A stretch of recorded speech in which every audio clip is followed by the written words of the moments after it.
Hey Beth, how are you doing today? Oh, so good. So happy to finally talk to you. I know, right? I am so glad that you're on today. And I know we've gone back and forth, just life has happened. So we've put this off. But you know what? You're here now, and I'm so excited because I love talking about like how to just amplify your brand. And you are the expert in that. So I can't wait to dig into this conversation. But before we do, can you just tell us a little bit about yourself? Sure, I'm a former TV producer turned food blogger turned PR agency owner turned media strategist. And what that all encompasses is really understanding how to take a story and create the systems, the strategy, the awareness so that you can make money from those stories in form of speaking, stages, your offers, your digital downloads, whatever it may be. I'm really focused on how we're making money from media, and the special eye I come with is being that former TV producer. So that's what kind of launched you into this is and that's Yeah, really cool. honestly, what launched me into this was I was a food blogger, as a TV food expert, and I had a cocktail book come out in 20 December 2017. And I don't know if I think you know this, but maybe not, your audience might not know as much. Like, there's no media tour from the publisher anymore. Like, they don't send you out. It's everything that you have to do. So what I'm teaching now is essentially the things that I learned, the things that I did to make money from a cocktail book that wasn't making me any money. And that took the form of national TV programs, speaking engagements, and then creating an audience that's like, wait, I like what Beth's doing. I want to do stuff like that. I want to be on TV. I want to be on the podcast. I want to be on the stage. But Yeah. being able to leverage that and amplify it so that you can make money from it rather than just going on and having a conversation. So are those the 3 things that mainly what it means like to amplify your brand's visibility in today's media landscape? Does it really come down to podcast, speaking, and TV? Are those the core? I would say if you're a digital entrepreneur, you're an expert, you're an author, those are the things that you should really be focused on. Is Okay. your core audience, what they're watching, listening to, and reading. And I mean everything from Pop Sugar to Business Insider, right? And then the second layer of that is the places that they would find that give you the credibility that they need for you to have to know that you're the solution to their problem. Nice. I like that, definitely. So a lot of entrepreneurs get on podcast, right? Like the one that I have, or they get interviews or anything. They get speaking opportunity, but they struggle to see like get any financial return from that. It's, how do you make money doing that stuff? That's everything I'm focused on, right? Honestly, for the next 18 months, that's really what I'm focused on. It's because it's just like launching a product. It's just like creating a brand. You have to create a media strategy, a media system that you implement into your business. And for my clients, that's the FAME formula that what do they say? Rinse and repeat. That Mhm. not only earns you the media that you want, but converts listeners into clients. Okay. Can you tell Because us what FAME stands for? yeah, FAME is fearless mindset. A is authority positioning. M is media, getting media, and E is expert monetization. Because Okay. So I'm you're finding are that, go ahead. no, I was gonna say, so do you teach people how to do all that? How That's in all the program. Because if you can't get over people seeing you looking silly, being out there, I actually did a video recently. I had a sales call and she was like, well, I want to be seen, but I don't really want to get out there. It's like, I said, with all due respect, I don't know what you mean. Like, Yeah. I don't understand what you meant. And it came down to her terrifying fear of being seen as somebody who wasn't all put together and always great, and that shiny Instagram thing. Like, we can't, Mhm. that doesn't work because the media sees right through you. I actually was watching the Drew Barrymore show this morning, and Okay. Jay Leno was on. She was there, and her sidekick, who actually got his start on the Tonight Show. He was an intern like 5 years after I worked there. And Jay Leno said, the TV can see who you really are. And that's what I teach my clients is how to show up on video or a national TV show with who you really are. And that's how you can be opened up so people can listen to you. And then, That's really scary though.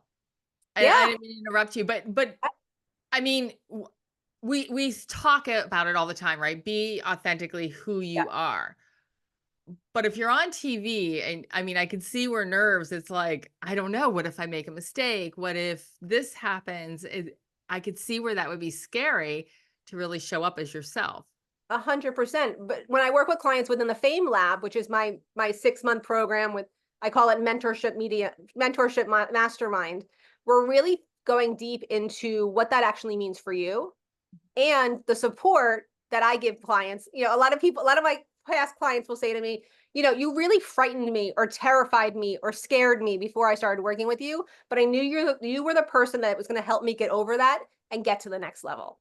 So if your one thing is like, I'm just scared to be seen, then come into the program and let me help you get over that, because it's really just a mindset, and it's a so what, and it's a who cares, and a why not you. Deanna, I think you know this, like my original origin story is how I screwed up. It's not a good story. No, I don't know that. I Oh, didn't know that. yeah, so my first national TV appearance was on the Dr. Oz show. I had hired a blogging coach, and my website was set up, and I had extra storage. So because I was assuming we are gonna have so many people, I had a new lead magnet, and I remember working on the lead magnet the night before, and then the day after, and I went on that Dr. Oz show, had a great episode. They invited me back. I worked with him for like 2 years. But what I didn't do was publish my lead magnet the night before. No, sir. Oh, I no. know. Oh my gosh. So a couple of days later, I figured it out and hit publish. But I always say to my husband, like, I wonder if I didn't do that, what would have happened? Like, would I be in a different place? Would my business be different? Probably not, because I love what I do.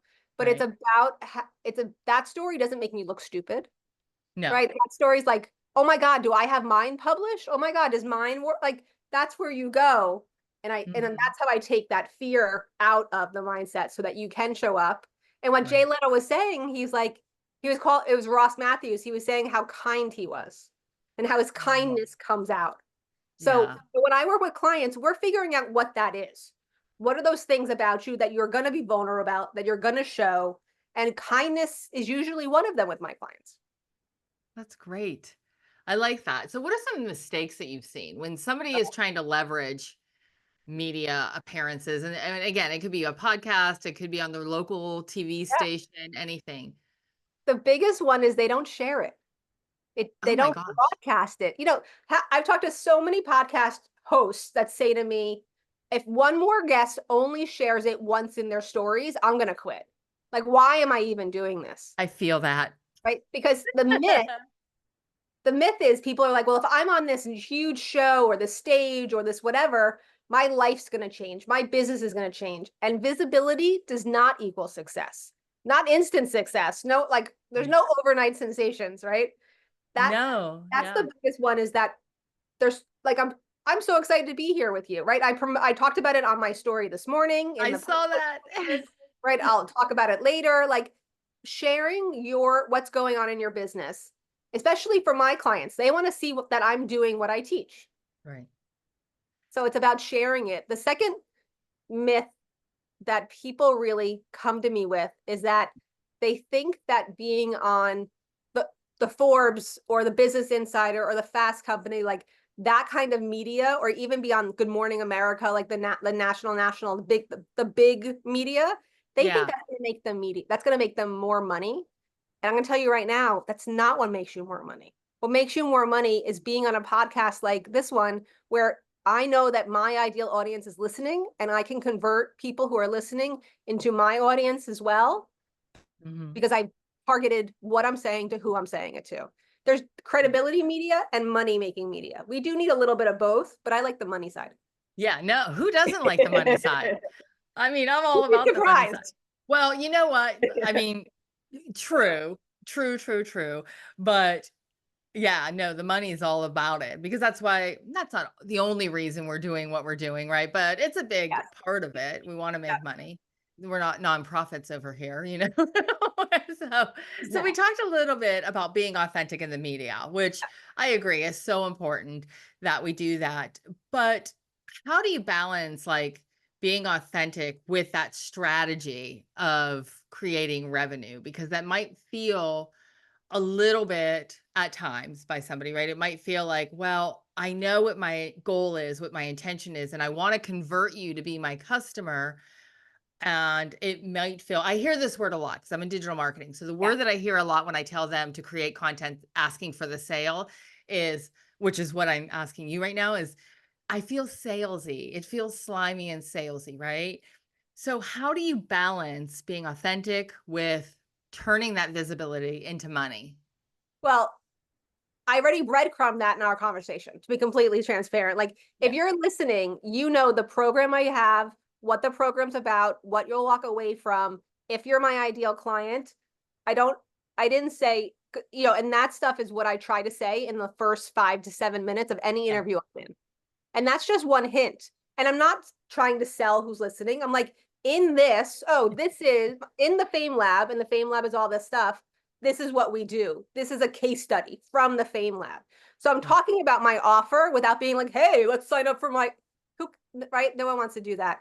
The other Right. side of that is if it's something that it's a solution to a problem and you talk about it from that point of view, I don't know if you feel as sleazy, as salesy, but I honestly, Dean, I always think that that complaint is a limiting belief Thank versus you. truth. I'm with you 100% on that. I agree. And I think first off, if you don't ask for the sale, and you don't have to come out, right out and say, so you're going to buy from me? Are you going to sign up? Are you going to do this? Right. Cause that, yes, exactly. It's like, get away from me. I mean, you know, but exactly what you did, you talked about what you offered. You touched on some of the problems that we have of not monetizing and not taking advantage, not even recognizing that it's a possibility.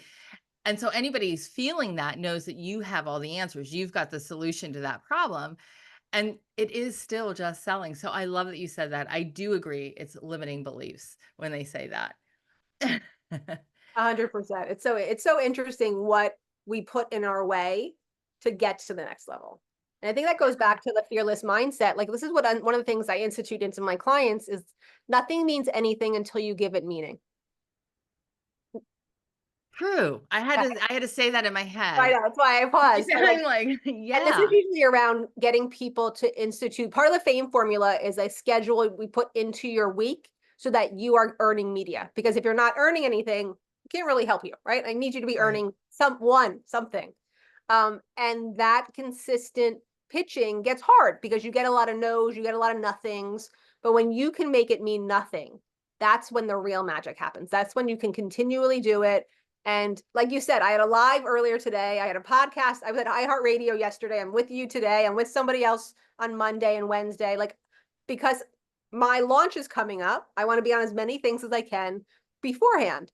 And if Right. I was allowing myself to be put off by every person I asked to be on their podcast and they said no, or they said nothing, I would get nowhere. Right. Right. I mean, collaboration is such a big part Huge. of all this and growing your brand and Yep. being visible, which Especially is right now. exactly what you do. So you were in the behind the scenes part before you actually started teaching all of us how to be visible.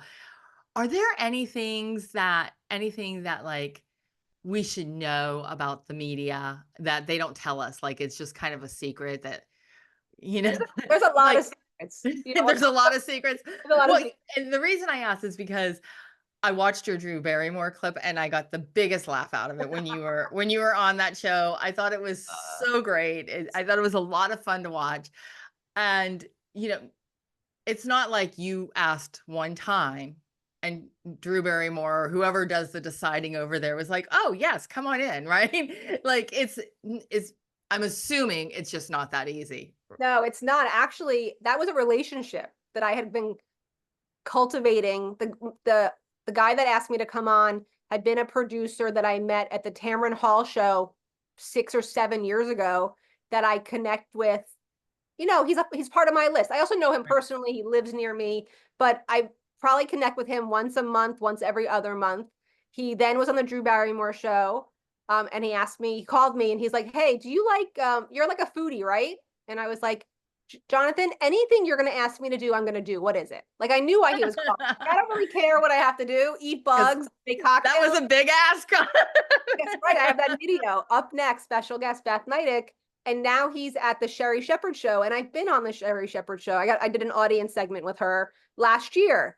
And that's something that we go over in the program as well. Is like really teaching you what journalists you want to have relationships with. And I don't. And people in media is different than people in digital, right? We're friendly in digital because we're trying to help each other grow. When you're friendly with somebody that's a journalist in the media, you're content for them.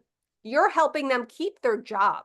Your good ideas give them prizes, not prizes, but give them roses by their boss because they're coming with somebody who's got a good idea, or they have a good idea and they're collaborating with you. It's a different animal. And that's the one secret that I wanted to really talk to everybody about when you said that is like, it's different than digital.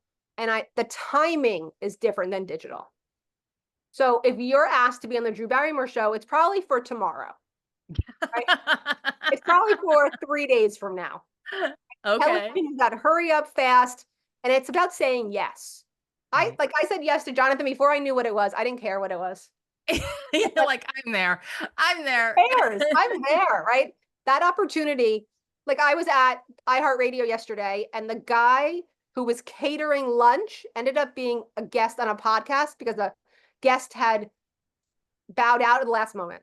And he was, I said, you said yes. He's like, what else am I going to do? Say no? It's an opportunity. I have to step into it. And that's what I mean with the media. You never know what's going to happen, but saying yes and being prepared is the biggest secret. Yeah. I remember I have been terrified, not anymore, but I was terrified to speak in public. And I mean, I could talk to my friends. I was super social growing up, but when I had to give the presentation in the front of the class, I would be sick to my stomach. Aw. So early in my journey, I had left the corporate world to start an at-home business, and I got a lot of attention. And I had our local TV station call and say, "Can you be on the show? We want to talk to you." I was scared to death. Of course, I said yes because saying no wasn't an option, Right. but I was so nervous. My hands were sweaty. I am like, I don't, all the cameras and the lights around you. It's a I lot. I'm glad I did it, but I guess my point is like, do it scared because Oh, it is scary. it's so fun. This is what's coming up for me. So I was on Dr. Oz and I started getting recognized in my hometown. Like people like come run home. Are you Beth Nydick? I saw you. That's so amazing. Da, da, da. I literally gained 20 pounds in the next 2 months because I was like, wait a minute, wait, like too much, too fast, too this, too that. Thank God through therapy, I figured out what it was. But yeah, but I was like, it was, I didn't, and I was already in TV for 15 years. It wasn't like I didn't, Yeah. it was behind the scenes. As soon as they put me in front of the camera and before I got my feet underneath me, it blew up. And I was like, wait a minute. And I used that story to really show that I don't have all the answers, but I know how to turn that into what you see me do now, like eat bugs with Drew Barrymore. Which it was great. I love that. I wish I ate bugs with Drew Barrymore. I would have done that. Oh, the only thing I wish they had given me a mug to drink the water out of, and I put it down, and they took the tray. Like I don't have the mug. Like I wish I had the mug. Oh, well, next time, right? Next, Next time you'll know. yeah. So I don't want to give all the secrets of your program away, but are you able to give like a little sneak peek into like what the blueprint is for, getting these media appearances? Just a tiny peek. Yeah, well, actually, in my link in bio in my Instagram is my download. It's called How to Make 10K from Your Next Podcast Interview. And a lot of the strategies that we've been talking in there, but it's a checklist for what you're doing before, during, and after a podcast interview so that you too can make 10K from the next podcast or the next interview that you have. Having that promotional strategy really dialed in and used, actually, actually Right. put into motion. Execute it. Well, the That's checklist taking makes it easy to execute, right? So there's no exactly. excuse. You've taken our excuses away by creating a checklist. So, Have. And one thing that I learned this week, I actually did a call on Monday. There's you can do everything in that checklist, or you can do one thing off of each checklist. It doesn't matter as long as you do something. okay. that's easy enough. You can't have any excuses now. I mean, I thought you took them all away before, but now they're all wiped out. So, if you had to leave our listeners with just one powerful takeaway about using media to grow our brands, what would that be? Why not you? Oh, I ask myself whenever I'm trying to do something big, Beth, why not you? And there's that's no answer other than why not me? right. Because it's such a powerful question. Because a lot of times we see other people doing it, seeing people eat bugs on Drew Barrymore and appearing on Dr. Oz and doing all this stuff, right? And we're like, well, that's because blah, blah, blah, blah, blah, right? Fill in the blank, whatever that is. That's why she got to do it. She had that relationship.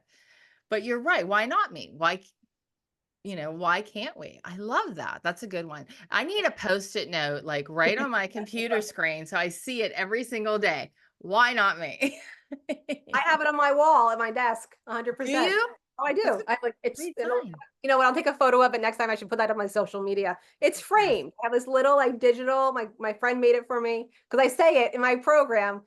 Sometimes at the end of a class, if I'm like, okay, everybody, why not me? Yeah.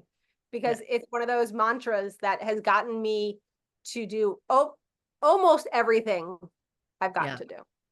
I love it. I love that. And now Yeah. I know we've talked about this course that you have coming up, the 6-month course, but can you tell us about it just one more time? And if somebody's 100%. listening going, I need Beth. I need Beth's help. I need her direction. Like, what is this about? Tell me more. And how can I sign up for this? So, All the information is in my link in bio, in my Instagram. Honestly, if you go to any of my social media, it's right there. Or you're going to go to bethnydick.com. That's NY, like New York, Dick. And that's how it's said too. But the program, if you are ready to actually make money from your media and get your business to a place that you really want it to be, booking out your clients and filling out your offers, the Fame Lab's for you. love it. And all of the links are also just scroll down, whether you're watching this on Spotify or Apple Podcast, or if you're watching on YouTube, just scroll down a little bit and all of Beth's links are there yep, right below.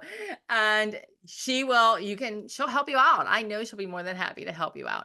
Beth, thank Thanks. you so much. This was great. You've got my wheels turning, girl. Oh, good. I can't wait. I know. I'm like, oh my gosh, I need to step it up. I know. I'm like, Just a all this little. stuff.